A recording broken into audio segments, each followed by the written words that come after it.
Welcome back, everybody, to the Academy stream. True to our word, we're back after just a few short minutes now with our second series of the day. On deck, Cincinnati Fear up against Taco Gaming. Of course, if you missed it, AoE Esports just took a nail-biter 2-1 win over EGP here on the Academy stream. Meanwhile, on path to LCS, 100 Thieves Next had a clean 2-0 up against Team Pending. And Maryville, I believe, is up 1-0 over Ginger Turmeric. So, pretty interesting results so far in a very interesting series lying ahead, of course, where, again, Cincinnati Fear up against Taco Gaming, two teams that have really come out of the woodwork here this year in the amateur scene and shown some tremendous results so far. And Veteran, I'm just going to go straight to you first. As far as expectations for this series go, let's start painting the picture. I mean, I think it's very clear both teams have a completely different pivot point from the other one. Last series, we were able to say both sides are going to be defined by jungle play. This time, I think it's very clear. We're going to see one side of City Witty go heavily into jungle priority early on. We're going to see the other side with Sketch trying to put the fear of God into them before they can get City Witty to that point. So we're going to have a dramatic clash of styles here. Fear were one of the most exciting teams to watch last split, though, so I'm looking forward to it. Yeah, maybe we could bring back our word association exercise. When I say City Witty to you, what's the first thing that comes to your mind? Farming. Farming. Okay. Yeah. And maybe tell me why. So I view him as a carry jungler, but not a carry jungler in the sense of how we just saw Winnie doing things, like playing very reactive to his lanes early on. I think what he does is he demands a certain level of economy on himself and then tries to leverage that to carry the first fight. So, for example, some of the newer champions of the game are actually very beneficial to his kind of a playstyle. But getting these junglers that really want to get their initial mythics and then start fighting, that's the kind of thing I think about when I think about City Witty. True to that form, they prioritize winning lane states in the early game, so we do see some dramatic picks as a result of this, like, for example, the Draven. But that hasn't always been successful when they don't get this sort of thing. We've seen some very fast losses from them. Like, for example, against No-Org, if they aren't able to leverage these winning lanes, they can lose very, very fast. But give them those winning lanes, and that's a one game for Taco Gaming. All right. Yeah, I could see that. I could definitely see that happening. I like how we saw those stats come up as well. I think the stat that really stuck out to me was the significantly higher damage per minute stat for City Witty, oftentimes on those carries, maybe explaining some of that farming playstyle. But Lux, I'm going to come to you now. I'm going to do my own word association because I'm going to say the word sketch, and the first word that comes to my mind is carry, because this guy has been popping off. He's had pentakills, he's had crazy team fight wins, he's put the Cincinnati Fear team on his back many a time this split. And when we look down at this bottom lane matchup, we have, I feel like, a really interesting sort of split. And it's actually very similar to what we saw in the last series, where Cincinnati Fear, they want Sketch to scale up to be this massive late game hyper carry, whereas Gorka and Rovex may be playing a little bit more for the lane. So as far as, I guess, expectations go, I'm curious as to when we look at the draft, where do we expect these teams to go? Veteran mentioned the Draven, but if you're looking to scale, if you're Sketch, what is the best champion you can play right now? The best champion combination maybe to get to that late game and just be massive. I would say Seraphine, but it's going to be banned. So right, okay, yeah. It's going to be banned for sure. I mean, Zeri is always a good scaling champion, and her laning phase can be relatively safe. She kind of just does nothing for a little while. That's always nice. You can always get something safe like the Ezreal that's going to scale. But you guys said Sketch has been doing really well, and he's actually been showing a lot of skills. So they could even go for something like Aphelios. I don't know if these champs are in his champ pool, but these champs all, if they are given enough time, eventually will outscale you. But or even something like Karthus. I don't know if that's a pocket pick for them, but Karthus is amazing AP. I don't think I've seen the Sketch Karthus. All the other ones, yes. Like Sketch, picture a hyper carry, and if it's an ADC, Sketch has got it, like, in the wheelhouse pretty much. And the Twitch, we forgot about the Twitch, but we saw earlier the Twitch, a little difficult to pull off, but it's still a really good scaling champion. Yeah, I mean, Sketch, up against Maryville in the first tournament had this absolutely 1v9 Twitch game. In the open qualifier against Jake's Kittens, Sketch also had a pretty heroic Zeri game. So definitely some ones that could be in the wheelhouse here. Go ahead, veteran. Yeah, no, I mean, there are two champions that I think about when I think about this guy, though. Like, one is Jinx, okay? He's very, very strong on the Jinx, especially the last series that they played. And the other is Tristana, right? And that pairs up with the Twitch as well. These kind of all-in champs where they kind of accept maybe they won't do so well early, but once you get to these tier 2, tier 3 towers, they're just looking for that one engage, and Sketch will commit, and he will go for the all-in, he will get those kills, and he'll start snowballing off of that. He'll get his resets on Tristan Jinx, he'll get all of the kills with Twitch. That's the kind of Sketch that I think about when I think about it in my head. There have been some games where he's been almost solo carrying them, right, with this kind of playstyle. Yeah, and we've talked a lot about the carries for each team, right? Like City Witty oftentimes will pick that more carry farming style jungler, try to scale up into the skirmishes. Sketch, similarly, pick a farming, scaling ADC to be a massive team fight threat. But I also do want to throw a quick shout out to some of the facilitators on these teams, namely Trickster, the jungler for Cincinnati Fear, as sort of a contrast to the side of City Witty. Oftentimes is much more focused on playing for the lanes, playing for the ganks, not so much for himself. Meanwhile, Shochi in the mid lane here for Taco Gaming, notorious for his super weird picks that he can pull out. It definitely can be someone that really gets the side lanes ahead for Taco Gaming, helps get City Witty to these skirmishes as well, and becomes a massive terror. But unfortunately, we're short on time. I would love to dive into this more, but we do want to check up on our caster predictions. We didn't really have a chance. We had so much to say about the last series. We can see, unfortunately, Grapes went for the EGP. He was with you guys. We had a very EGP favored broadcast, but it seems like every single caster is favoring Cincinnati Fear here. Nobody picked Taco Gaming. Oh no. Which there's a YouTube video in this. yeah, it's a little surprising to me. It's on Taco's day too. It's on Tuesday. Manager of Taco Gaming, unfortunately, and I do think it is fair. Cincinnati Fear has looked really good, but where do our predictions lie, Lux? Not the Taco Tuesday. I'm gonna go with Cincinnati Fear. You guys have said that they've been dominating early game, which sounds good to me, and it seems like a lot of the games in this tournament definitely early game focus and can be really aggressive. So I think Fear is gonna take it. But what about you, veteran? I've never really been a Taco man myself, so I'm also gonna have to jump on the Cincinnati Fear hype train. Wow. Yeah, there's a YouTube video available here if it ends up going to the side of Taco Gaming, by the way, my lord. Wow, and we all took them 2-0. I've also got Cincinnati Fear taking the 2-0. I gotta be honest, I didn't expect this. I did not expect this because I feel like Cincinnati Fear, it's fair to say, is a favorite in the series, right? But Taco Gaming has shown a lot of brilliance, but I guess it is the variance in their gameplay that I think might be part of the concern. And it feels like at least Cincinnati Fear has been a team that has just consistently looked very good. They've had a well-defined game plan. Meanwhile, Taco Gaming, if their one thing falls apart a little bit, it can be difficult. But super, super quick, I'm just going to turn it over. Lux, before we get into the series, any final thoughts? My final thought is I'm relatively new to the amateur scene, so if Taco Gaming wins, I don't know. I didn't know what I was talking about. Fair enough. Fair. Covering your bases. I'm covering myself. I'm covering myself.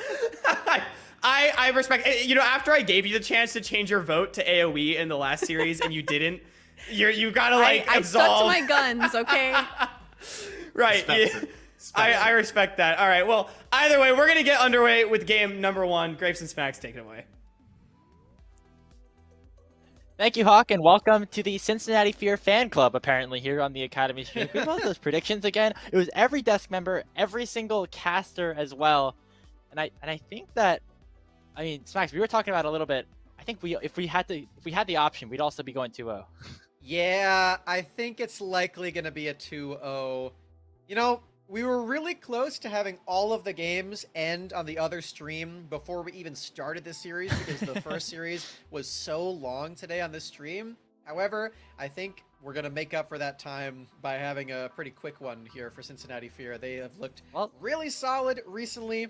Oh, wow. Who is that? Looks like Ian McGregor. It's everyone. is But everyone. who, like, what actor was that? I assume it's an actor. I am not sure. I will have to. I know Hyper likes his like wrestling references. Okay, is Gary Oldman? Not gonna lie, not super familiar with I don't know him. who that is either. But I've seen like a couple of movies with him, so I'm not like completely like in the dark. But he's in like Hunger Games. And anyway, Okay. this is, I think, even though a lot of us predicted Cincinnati Fear, Taco Gaming, they need this series to win, and they need to win this series for a number of reasons, both to get themselves into the semifinals, and also for a lot of the proving grounds implications that kind of were set up for by Evil Geniuses with their loss today. Yeah, I'm fairly certain, like you just said, with Evil Geniuses losing earlier, that Taco Gaming still does have a chance to get into that top 6 if they win today. Now, if you take all of the opinions of everybody into account, that's not very likely. But if Taco Gaming does it, then you know what? We're just going to have to go back to calling it Taco Tuesday every single time from here on out, because then the Magic. blessing of the day of the week would just be so true. It's the only possible way. I saw on Twitter right before we got into this, Shochi quote tweeted the caster predictions and said "LOL," period, or something. So the boys he's are feeling pretty aware. confident right now. Yeah, so they know the stakes going in, both to just win, get some proving grounds points, and also prove all of us here on the desk wrong. And what better of an argument that could be? Taco Gaming, of course, hasn't had as good of a performance so far as they did in the spring split with some of the new pieces to their roster. But remember, in the last tournament, they took a game against 100 Thieves Next in that quarterfinal matchup. So they definitely can match up against the top of the top. And they're going to have to do so against Cincinnati Fear, who have been looking, well, incredibly fearsome as of late.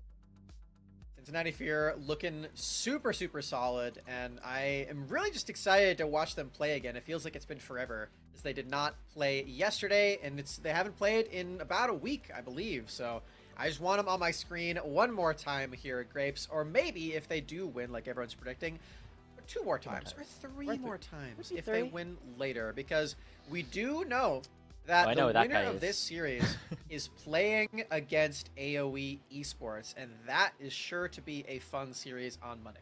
Hey, you saw SkyTech in the interview say, hey, I'm not worried about either of these teams that I'm about to match up against. So maybe a little bit of extra spark for both of these teams to try and get that motivation, earn themselves that potential ticket into the grand finals before Proving Grounds ends up beginning.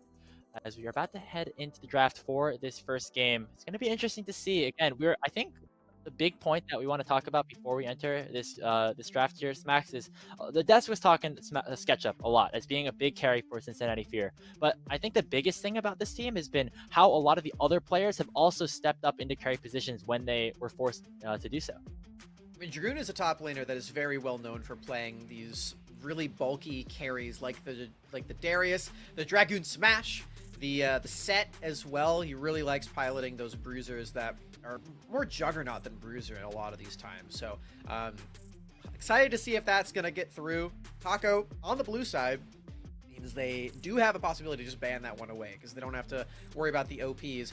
I say that, Grapes, and they have actually done Fear a favor and they've banned away Seraphine. Yeah, normally you see this on the red side because most of the time, if you're on the blue side of the map, you like to lock into Seraphine on B1, especially in this current meta. It is such a strong pickup so far throughout the entire competitive sphere. But I mean, when you think of Seraphine in the side of Taco Gaming, you can see Shochi maybe picking it up. Maybe not necessarily anybody else. I haven't really seen the Seraphine down in the bottom lane for this team just yet. So might be something where they're not as flexible on it as the likes of Fear, which is why they could be banning it away on this blue side. You heard Veteran on the desk say that when he thinks of City Witty, he thinks of farming.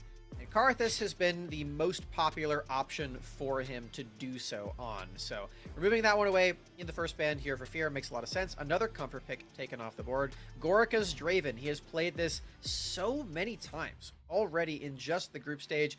I believe we heard from Rovex that Gorika thinks that Draven is the most overpowered AD carry in the game right now. And I mean, he's given us free drafting advice. I say us as if I'm on Cincinnati Fear, but he's also given the advice to Cincinnati Fear, and they've taken it. They've banned it away. Yeah, he's picked it, I think, the last 4 games that Taco Gaming have ended up playing. So not going to be this time. And of course, Gorika, a player with a ton of experience, will be able to whip out a lot of different picks down in the bot lane, but it will be slightly off comfort this time around without that Draven, and maybe without that Senna as well. Of course, this is something that Rovex could also potentially pick up, but already pinching that bot lane pool for Gorica to start the draft off for Fear. We know that Rovex really likes playing some of the best Senna pairings in the game, things like the Tahm Kench and the Yasuo, as Rebel Fox coined it, the Rovex Gambit, where you play Yasuo and Senna together, as Rovex was previously a mid lane player. Not really much of a Rovex signature anymore, as it is just widely accepted as a really strong pairing. I've been seeing a lot of in Champion Skew, specifically Busio has been spamming it with the Senna and the Yasuo.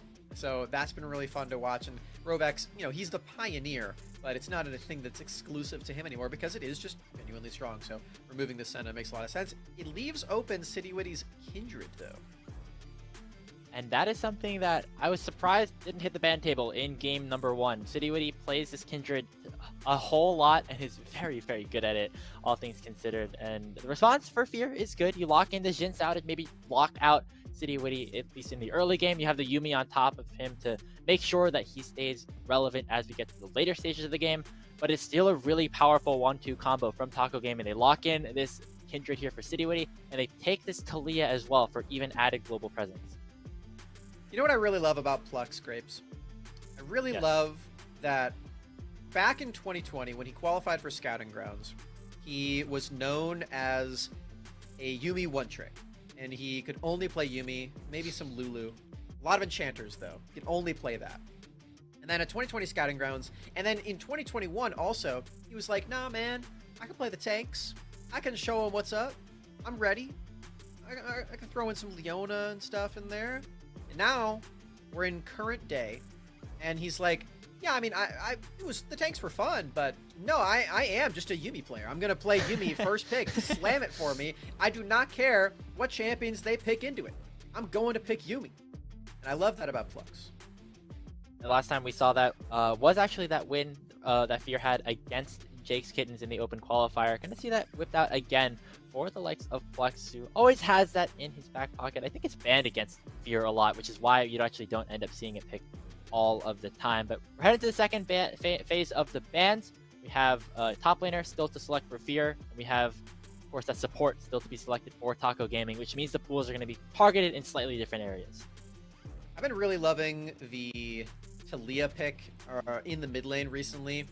And something that's really interesting about Shochi playing this Talia is because he was last split on the Immortals third team, on Immortals AoE, and the best Talia player in mid lane right now in all of NA is Pretty, who is the mid laner for Immortals Academy. And so, you know, maybe they're sharing some trade secrets here. Maybe they've gone for some 1v1s and stuff. Or maybe Shochi just has been watching Pretty wreck house with this Talia pick in the mid lane because it is so strong. The roams are incredible. The extra reach that you get with the pebbles is really beneficial in a lot of instances. And this is certainly one of them. You're against 3 champions that have a lot of these dashes that you really want to interrupt. If Yuumi tries to dash to somebody else over the Talia pebbles, she's going to get interrupted and then instantly killed. So it's great not, pick in this scenario. It's not the Poppy, but another champion that kind of works well against a lot of the dashes that can be set up by a team composition. And if this gets locked in, that would be 4 champions that really can be affected by that Unraveled Earth. But instead, going to be a Dragoon on a Dragoon special. Not the Darius this time, but it is that Gangplank for himself. I was pretty curious seeing the Silas takeaway. Maybe that's, again, a read that, like, Dragoon is going to play it. It's clearly not going mid lane. Blaze had already picked the Azir, so, you know, maybe just something that they were worried about into the Gnar specifically. But, yeah, Gangplank already still open here for Dragoon. I really like the looks that we've been seeing from this champion on a lot of different players, but Dragoon's certainly one of those. And, yeah, it just gives them tremendous amount of scaling, which they already have with the Azir, so works quite well. Yeah, and I think that it kind of matches up well against what Taco Gaming want to do. Of course, we have a Kindred for Citywitty to try to just generate a bunch of stacks, but of course, can't be that lone damage dealer if you have all of the, you know, damage that Fear potentially have here. And that's another Twitch lock-in. Didn't work as well for Evil Genius's Prodigies last time around, but as the desk was mentioning earlier, Sketch is an absolute beast on this champion. It's the mold man himself. the Twitch. He's ready to deal all of this damage and provide Fear with yet another late game carry on their team. They have 3 of them now. I mean, you could technically count 4, as Yuumi does scale quite well, and they've just got a solid front line, a bridge champion to get into the late game as well with the Xin Zhao. Fear very clearly are setting up for late game success in this game, and there isn't a lot of mobility that they have to deal with either. There's not a lot of very snap engage that something like a Twitch needs to fear, no pun intended. So I'm liking the look of this. I think that there's actually kind of an underrated amount of damage on Taco Gaming's side as well, though. Of course, City Witty on the Kindred likes to go for maybe some more utility-oriented builds sometimes, but still will be generating stacks, will be generating late-game damage. And Gorka as well, down in the bot lane on this Aphelios, definitely is capable of doing a whole lot. We saw Lynx, the former bot laner for Taco Gaming, in the last series do some really great stuff on the Aphelios. And, you know, these are 2 other champions that could burst down some of the members of Fear if they play their cards right. The really interesting thing heading into this game, number 1, is that Talia here for Chochi. Can he be impactful early, and can he use that Unraveled Earth to counter a lot of the champions that Fear set up? We're hoping here on the side of Cincinnati Fear that they know the game of League of Legends more than they know the city that their team is named after. In case you missed that segment. Very funny stuff. You know what's funny? Check it out. I think if I took the test that I gave to those players, the 5 questions about Cincinnati, I would have also done really bad. I had to like look up some like interesting facts because it's not the biggest. It's not even the biggest city in its own state. Of course, like there's Cleveland, there's Columbus, a lot of other places as well. So it's nice to see a little bit of extra knowledge gained both by me and by the team, as well as maybe some other people watching around. Cincinnati Fear have been a really great organization to enter the League of Legends amateur space. They're going to try to continue their hot streak, enter a 2nd straight finals, and it's going to start with a win over Taco Gaming. Said it a bunch of times here, Grapes, but Cincinnati Fear is the one good thing to come out of the state of Ohio here in North America. So I've been enjoying that. I mean, putting Ohio on the map, really. LeBron James? No? So, I'm going to pretend you didn't say that, so my joke still lands. It is, yeah, like the jump, I respect it. Anyway, the game's beginning. Smax, I guess, not as big of a basketball fan as everyone else in Ohio might be. Yeah, they have that one thing to hold on to. They got that one. They're really close, though. It's like the tier list. They're both S tier, I guess. Cincinnati Fear doing pretty good of their own. Actually, Dragoon was... We asked, like, can we name sports teams from Cincinnati? And Dragoon said, yeah, the Cleveland Cavaliers. And I was just very confused.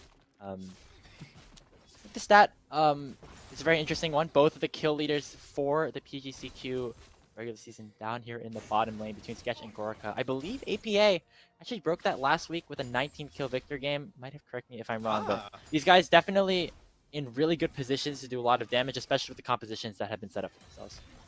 Sketch does lead the league in kills in this specific tournament also. He has the most in just the group stage alone. Most on average as well, as that tends to happen when you have the most kills. So, yeah. Good stuff from Sketch. It's even more interesting because Fear only played 2 best-of-3s versus other teams like Taco Gaming that played 3. Which just shows how big of a factor Sketch is if he's still leading everybody in kills despite only playing like 4 or 5 games, I think. So, really good stuff by him. They did have that banger against AoE randoms, so it kind of makes sense. That was a... True, so it was 5 games. Quite the match. Rip AoE randoms. But anyway, we could see Cincinnati Fear go against a different AoE team if they do win this series. As I already mentioned, their opponents in the semifinals would be AoE Esports, who we just watched take down Evil Genius's Prodigies 2-1. We also get a fact check. APA did indeed break the kill record just a bit ago. Yeah, the only reason I remember that... What's up? Is because I was casting that series and then like we interviewed somebody after and then they were saying, yeah, like we knew the game was already won, it was against Supernova, so APA was just saying like, give me the kill record, let's get it. Like we're just gonna farm as many kills as possible at the end of the game, and I think that's kind of what ended up happening. So maybe a little bit of an asterisk next to that. It too. Yeah, that might have just been the tweet actually. But a slow early game to start this game off. Taco Gaming having pressure in all three of the lanes right now as Shochi got a nice little back off. Gorka and Robex already taking a plate down in the bottom lane. So when it comes to early game, this is actually a good setup for Taco Gaming. They have Prio around their lanes, which allows for City Witty to get off to a good start in the farm department. Yeah, it's always a bit of whiplash going from a jungle matchup of Winnie and Yukino to City Witty. Not that either one of them like have bad playstyles or anything. It's just different, you know, because Winnie and Yukino very aggressive, very hyperactive, going for a lot of the early game plays, and City Witty, like Veteran said again, very farm focused. So he's more of that carry for his team once he gets to that late game. And in a game like this, you really do need someone on your team that is like that. There's not a lot of engaged tools on either side, so you need to have a lot of damage. Little trade coming in from Shochi. City Witty will have to become that late game damage dealer. Again, kind of due to what you were mentioning earlier. Sphere, they just have carries all the way through the rift, so gonna need a couple of extra punches here for Taco Gaming. They play better maybe in the just like the unadulterated 5v5, but might not get a lot of that just yet as Shochi with a really great trade onto Blaze, going to continue to land the rocks in. Blaze without any mana has to be careful. The last Q is going to go the flash forward, and Shochi secures first blood for Taco Gaming. The pretty apprentice takes his kill in the mid lane, a solo kill at that, as he, oh wow, genius maneuver right there as well. Did you see that? He bumped the minion into the turret so that it could not be held and the wave could not be frozen against him. This guy knows Talia. Hey, you're saying it. It's that getting that LCS affiliate experience. That even if it was just for that one split, pretty either directly or indirectly, maybe teaching Shochi a thing or two about this champion already with one kill to start things off for Taco Gaming. I've just now noticed that Lawrence's name is Lawrencey. Why do you do that? So I can tell you why he did that, because there's already a player on Tournament Realm whose name is Lawrence, the regular way to spell it. Because when he was subbing in for Cloud9 Academy, he made his name Lawrence, but the A was an X instead. Huh. And now he has decided to do away with the X. He's over his X, and he's now made his name Lawrence. And now Gorka might be in a bit of trouble as well. The flash followed here by Trickster. They're going to knock up Rovex instead. He has his own flash, but so does Sketch. The wind becomes lightning, and Rovex becomes toast. Nice gank into that bottom lane. Using all of the flashes imaginable there for Cincinnati Fear, but getting the kills they're looking for, and flashes used on the other side as well. Trying to find any sort of advantage in that bottom lane that they can. Maybe a dive. Yep, Dragoon gonna use the orange, will take the last tower shot and get one kill. Now can Shochi and City Witty finish the job? No, they can barely survive. The double kill secured for Dragoon, finally getting the trade as Shochi picks it up. But what a survival of the dive. Dragoon not taking any prisoners here, and now Blaze has rejoined the fight as well. City Witty has to try and run away. Will be able to jump out of any sort of danger, but what a turnaround. What a play by Dragoon on top. Yeah, he did die on the play, but you can't say that was a successful dive for Taco Gaming. Look at what he's able to do under this wave. I think Lawrence just started hitting a little too early here with his ultimate. I think there was maybe more time that he could have spent where City Witty was attacking. Also unfortunate that Shochi's wall bumped City Witty outside of the turret range, so he couldn't even deal any more damage there. This play did force City Witty's flash. Gonna be all right for him though, as he does survive. And in the meantime, as you can see on the minimap there, Cincinnati Fear did pick up the dragon, so they're winning on both sides of the rift at the same time. And even though it was a good start for Taco Gaming, they're gonna have to try to find more advantages to get themselves into a better spot at the moment. It was the dragon picked up for Fear. Taco still in the lead for now, as that gank barely not working out for themselves, as the cleanse was utilized there by Sketch. Pretty close game overall. You know, Fear, we were talking about how they potentially were heavily advantaged and might run away with a series victory. Taco Gaming, they're having none of that at the moment. It's going to be a bit of a slower, a bit of a closer game regardless, I think, of what happens in that early game because of the intrinsic scaling in both of these drafts. Both of these comps really do want to get to that late game regardless of who they're against. But the fact that it is two teams that want to do that together means that it is going to become a lot round execution once it gets to that late game. And those are the kind of games that I really love seeing once we do get to late game, because, you know, I like some action early. You know, my name is Smacks. That is short for Smaction, in case you didn't know. Smaction. Oh, I didn't know that. That is an absolute joke. That is that's not true. Oh, okay. I thought you were being genuine with me first. I am not. The name could've- Smacks is actually very boring. The story behind that. I mean, so my it's just name your is name? my name is Sam, and then I misspelled Sam and put an X at the end. You know what? That would make more sense. We'll say. It's a lot more boring though than Smaction. I'm telling you, you could go with that story and everybody would believe you. It makes if you just keep running it. You didn't have to falter there. You don't have to correct yourself there. I totally fell for it. I feel bad lying to you, Grapes. Oh. That's true friendship right there. I Yes, just it don't even know what is. to say. And you know what else is true friendship? The champion Yumi that we see from Flux. It is. I said this a couple weeks ago on the broadcast, but did you know that Plux actually is the strongest player to ever touch League of Legends? His muscles Okay. are like tree trunks. Are they like in real life or like Yumi's Yeah. muscles are? No, Plux the guy, the player. What's the guy? Mhm. I'm trying to think. Like I know there's like a bunch of players that are like people like Shogo. I guess he's not playing right now, but they love to hit the gym and everything like that. Getting their workout in as well as work out with their fingers on the Rift as well. Maybe Plux doesn't have to press as many of the buttons this time because he is playing Yumi. Geiger is 6'8", that's true. But Plux is actually 7'2". Do you have where's your source? I made it up.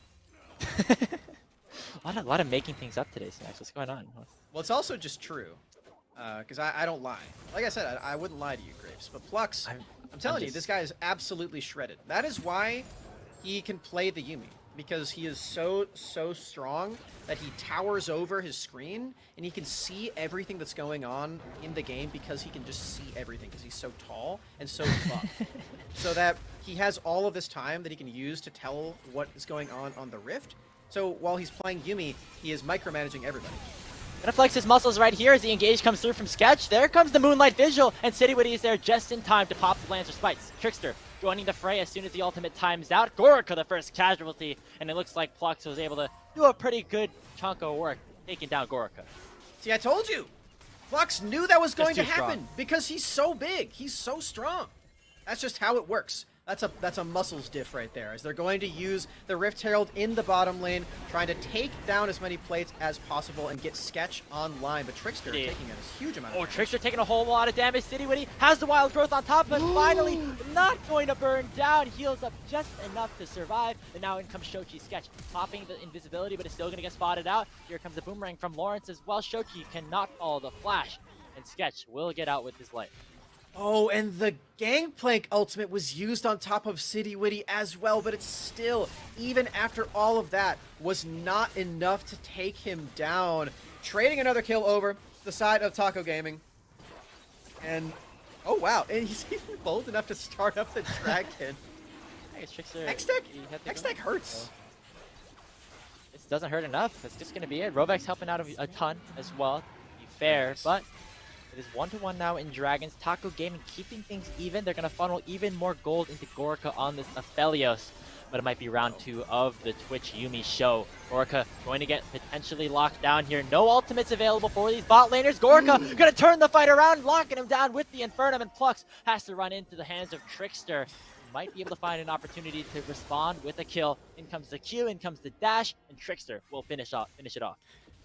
I love the decision making for Rovex on what he was going to do to escape that, because there's no possible way that Gorica is able to live. So Rovex just takes the goofiest imaginable path. I love Oh, that. it's a Portal Combat. Get him, Rovex. Get him, Rovex. Cat does not Got win the flash. Does he flash for the poly? Okay, he's... this. Oh, Oh! There's a lot of damage. wait, Nice use of wait for the passive. glitter lance. Q. Okay. Time's out just in time. What's it? I remember for the finals last split where Rovex was like the Chad Lulu, almost flexed his muscles again there against Flux. But as you hear in this replay, Smacks, this bot lane keeps getting explosive here and there. The Lulu utility here is so immense with this shield. The shield is also super well timed because it blocks all of the Twitch E damage there, and then Gorica gets to surprise him with all of that extra burst also. All the damage onto Yuumi doesn't matter all that much because the jungler is here, but if it was just an isolated 2v2, that is one that Cincinnati Fear would have lost. So this is big, big news for Gorica and Rovex, as they are just stronger than the Twitch Yuumi right now. Now, that might change later on, as Twitch does have some really good scaling, but this is still great to see from Taco Gaming. It's now the second Twitch game in a row where this Twitch has not been able to survive the early game without, you know, taking a bit of a punch, not getting to that late game spot in time. Of course, now with the advantage that Sketch has been able to, that Gorica has been able to get, we're able to, you know, get higher itemization and the like. See a bit of trading here in the top lane. Ultimate has been used by Lawrence, and we'll just have to run away. You're on this Gangplank, always a scary sight. Already has that Triforce completed as well. Might mean he's not going for the crit build. You can still go crit with Trinity Force, but we usually see things like the Prowler's Claw with that one. I think no, you should probably still go crit. I don't know. But maybe Dragoon has got some secret tech that we've seen. I remember the Zamudo build where he went like full tank Gangplank.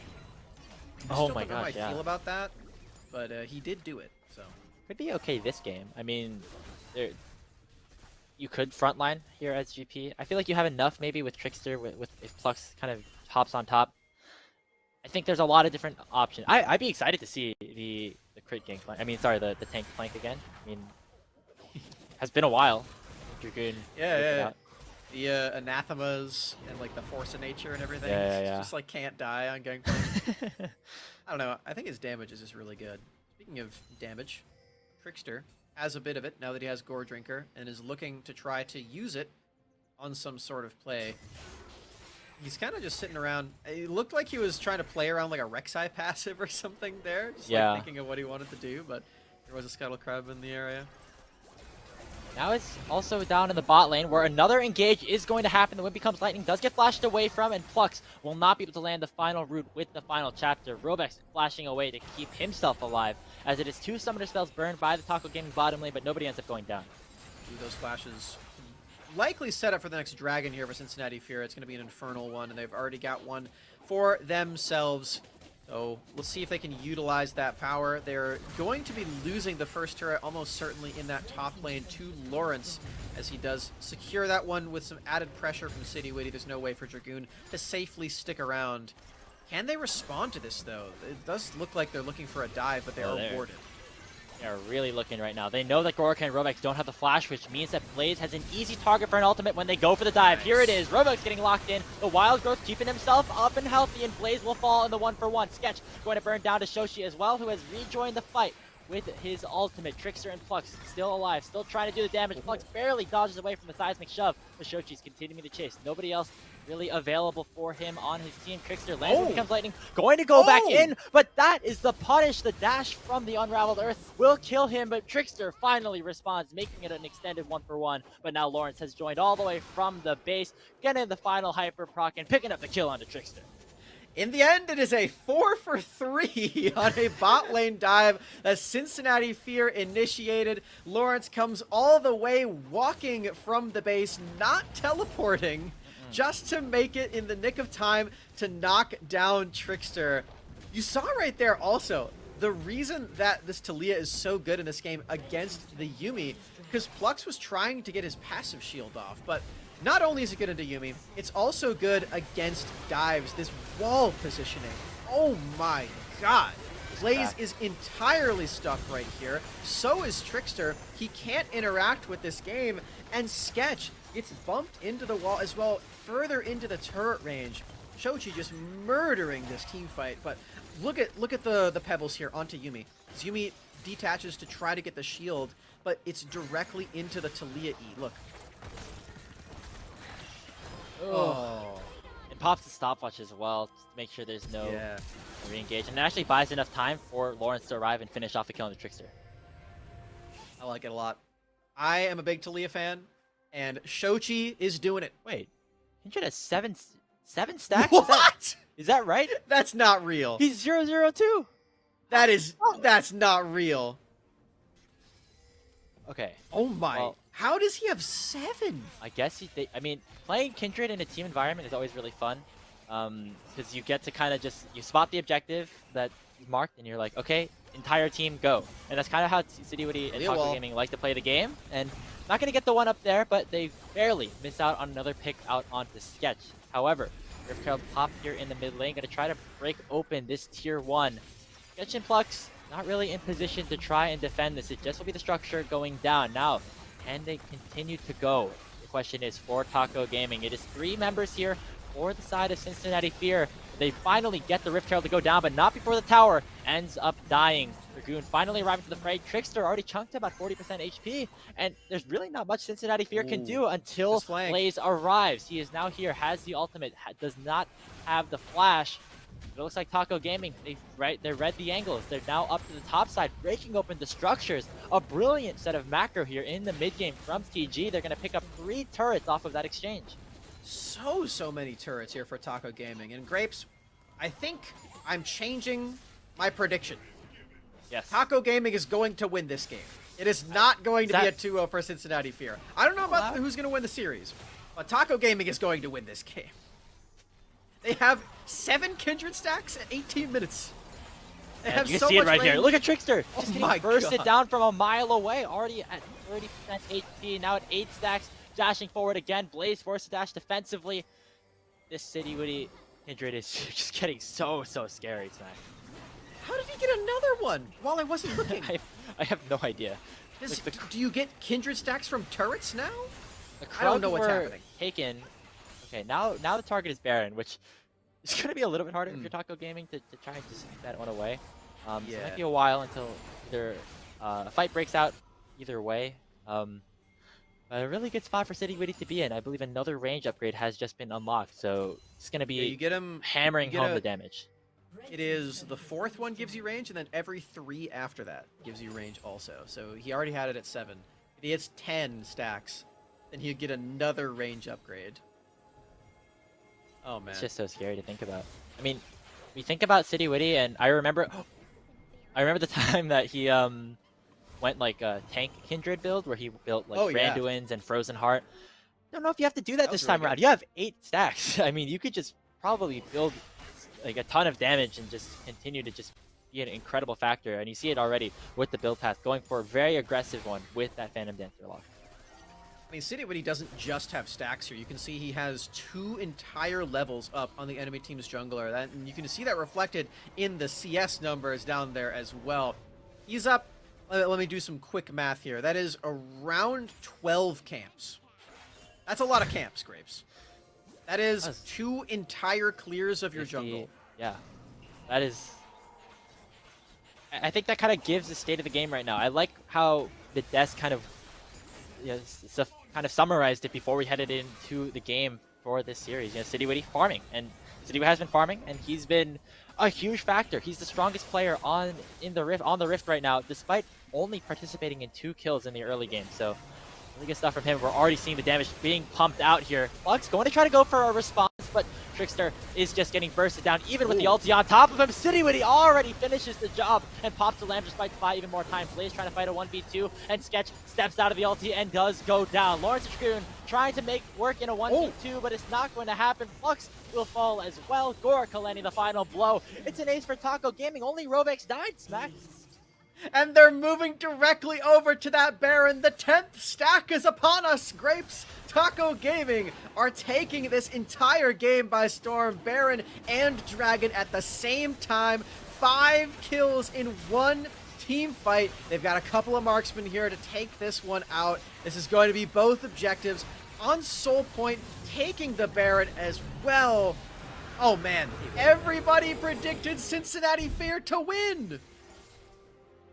This guy right here wasn't having any of it. He is just having an insane game right now. Take a look at the fight right here. Trickster has the ulti and still just one-shot. Oh, man. And you can see on the other side as well, Blaze was really trying to just keep people off of him, but he doesn't have the engaged threat with the ultimate anymore, and the movement speed of the Gnar and the Talia is so much at this stage of the game. It's wild. Everybody's getting chased down. I thought before that there just wasn't going to be enough engaged threat from the side of Taco Gaming, but if they're just way faster than everybody, then I might be wrong. Just City running at people. That's their engage right now. That's all you need. If you have a Kindred this strong, that's what send you here. Yeah, he is actually going tank. So I was actually wrong there, opting for the Randuin's Omen. It makes sense because you don't need damage if you could just have the rest of your team do this. Orca, Gale forces forward, misses out on the ulti. A little bit of an over-ambitious play, but still forcing the back out of Trickster. Taco Gaming have complete control around this bot side jungle, and they're looking to crack up in the base. Oh, man. Baron minions are here in the bottom lane. Ooh, a redemption used also. I like that one. They're dropping literally everything onto this bottom lane. Looking mid as well. You already saw before that they were able to take so many turrets in one sweep.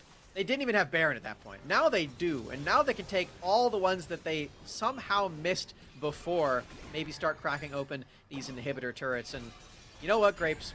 When you have no outer, you have no inner turrets, you don't really have a jungle anymore.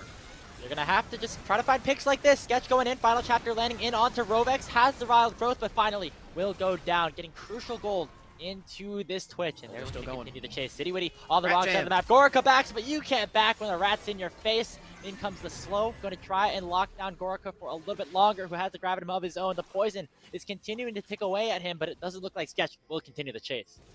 Oh man, he was hiding. Gorica has to use the flash, but on the other side of the rift, Chochi's able to deal significant amount of damage to this top side inhibitor turret. Oh man. He didn't know it, but if he did stay, he actually would have been able to take that one down. But they had no vision of the Cincinnati Fear members, so I like the decision to recall. You now have a hat on your Talia, and Talia looks good in a hat. Oh man, very, very good in a hat. And it's just even more damage. We kind of talked about how Fear had a lot of damage in their comp, but at this point, everybody on Taco Gaming is a massive threat as well. You have Citywitty, of course, with 10 stacks on the Kindred, Talia with almost 500 AP. And you saw how Gorica was able to do a whole lot of work in these fights as well. There's a whole lot of threats on every side. So even if you are able to lock down somebody like Citywitty, the rest of the team will come for the collapse, as we're seeing here. Trickster getting stunned up here. The seismic shove back into his team. But Citywitty now on a killing spree, picking up his third kill of the game. More redemptions there as Citywitty claims another life. That's 11 stacks. Look at that. Thank you, Stack Track. Hyper. We talked about the Gorica kill record. What's the Kindred stack record? Might be a little bit harder to find here. Gonna maybe be a bit more as Citywitty just absolutely demolishing the side of Cincinnati Fear. The wild growth to secure his life. Dragoon goes down. Flux soon to follow. And Taco Gaming is 5 strong. They're gonna take game 1. That's it for the first game. Everybody's wrong so far, Grapes. Cincinnati Fear drops. Taco Gaming finds the first win of the series, and they're 1 win away from getting into that top 6.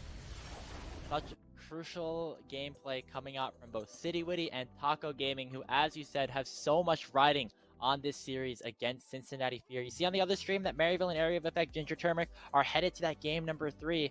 And it's Maryville, Evil Geniuses Prodigies, and Taco Gaming that are 3 of those teams fighting for that top 6, fighting for the upper bracket. And Taco Gaming is going to need as much help as they possibly can. And a win against what many consider to be the second best team in Amateur is certainly a good start.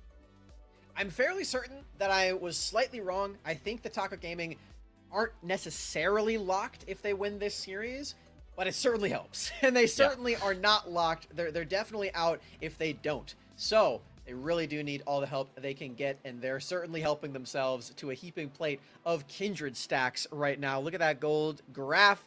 And if I bet that if the game went any longer than that also, Kindred would have been by far the most damage in that game. Didn't really need to do a whole lot. It was farming, got to a really strong spot with the 7 stacks, and, you know, could have been a potential to 1v5, but the rest of the team said, you know, I'm going to help you guys. I'm going to help you out a little bit. Look at the damage that Shochi was able to deliver in that game. But I do agree, if it did go any further, if Fear put up a little bit more of a fight, Citywitty probably would have just nailed that coffin shut once again. So really good stuff coming out from Taco Gaming. And for Cincinnati Fear, maybe back to the drawing board a little bit. We saw them falter a little bit against AoE randoms at the start of the group stage, as you mentioned earlier, but has been a team that has been really, really dominant ever since the start of the first tournament here in Summer Split. I think for them, they really need to go back and look at what happened in that game that let City get so many Kindred stacks, because that is such a big problem. He already had 5 of them at the very least off of just jungle camps alone. And I think Trickster needs to be more keenly aware of what's going on when that happens and how he can either stop that from happening or counteract it on the rest of the Rift, because it doesn't seem like he was able to get a whole lot done in that game. A lot of adaptations that certainly can be made for Cincinnati Fear. I'm betting that they will, because this is a team that has been very successful so far in this summer split, and I would hate to see them completely bow out of this quarterfinal series. Definitely would be a bit of a shocking set of events if they end up going down 2-0. We have gone from the Fear fan club maybe over the City Witty show, and I think this is a good time to send it over to Hawk in the desk, where each of them might be feeling a little bit bad about their predictions being wrong. Take it away, guys.